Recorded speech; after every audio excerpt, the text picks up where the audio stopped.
আজ সরস্বতী পূজা, আর সকাল থেকে সমস্ত ঘরের কাজকর্ম সেরে আমরা এখন তিনজনেই মোটামুটি রেডি হয়ে গেছি স্কুলে যাবার জন্যে। কেন কি মেয়ের স্কুলে সরস্বতী পুজো হচ্ছে, আর তাই জন্যে সেখানে খাওয়া দাওয়া পুজো সব কিছুরই আয়োজন করা হয়েছে। তবে মেয়ে আমার সাজগোজ করে খুব খুশি, সুন্দর করে সেজে গুজে এতটাই খুশি হয়েছে যে সে এখন হাঁটছে না, শুধু দৌড়াচ্ছে। শাড়িটা পরে বেশ কয়েকবার ঘরের মধ্যেই ধূপধাপ পড়ে গেছে, রাস্তায় যদি আবার পড়ে যায় তাই সে নিজের মতো শাড়িটাকে উঠিয়ে নিয়ে হাঁটছে।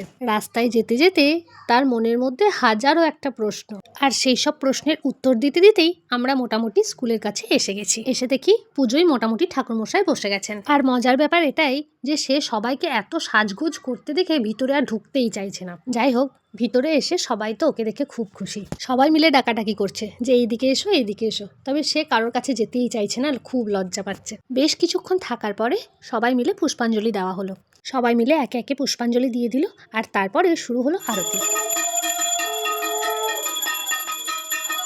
তবে স্কুল থেকে ওদেরকে হাতে খড়ি দেওয়ারও ব্যবস্থা করে দেওয়া হয়েছিল। ঠাকুরমশাই কোলে বসে ঠাকুরমশাই যেই যেই মন্ত্রগুলো বলছিলেন সেও আস্তে আস্তে সবই ধীরে ধীরে বলছিল, আর সেসব শুনতেও আমাদের বেশ ভালো লাগছিল। তবে বিষয়টা এমনই যে আমাদের টাইমে যখন হাতেখড়ি হতো তার আগে পর্যন্ত আমরা কোনো কিছুই লিখতাম না, কিন্তু এখন ওদেরকে এত তাড়াতাড়ি স্কুলে ভর্তি করে দেওয়াতে ওরা আগের থেকেই মোটামুটি লেখা সব শিখে যায়, আর তাই ওদের কাছে এই লেখাগুলো নতুন কিছু নয়, আর তাই এখন এই সব কিছুই নিয়ম রক্ষার্থেই হচ্ছে। যাই হোক, ওইদিকে এখনও কিছুটা পুজোর কাজ রয়ে গেছে, সেগুলো চলছে, আর এইদিকে বাচ্চাগুলো মাঠের মধ্যে খেলা করছে, তাই আমরা সবাই মিলে এখানে এসে দাঁড়িয়ে আছি।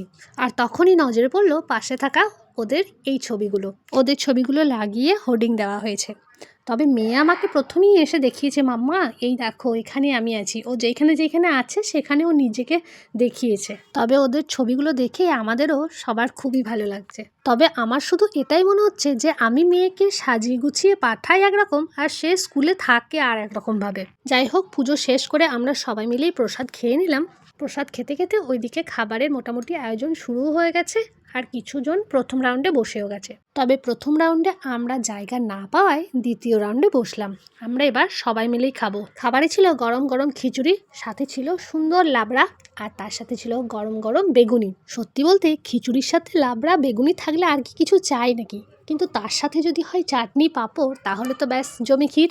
আর শেষ পাতে ছিল দুটো করে খাজুর গুড়ের রসগোল্লা। যাই হোক, আজকের মতো খাওয়া দাওয়া দারুণ হয়েছে।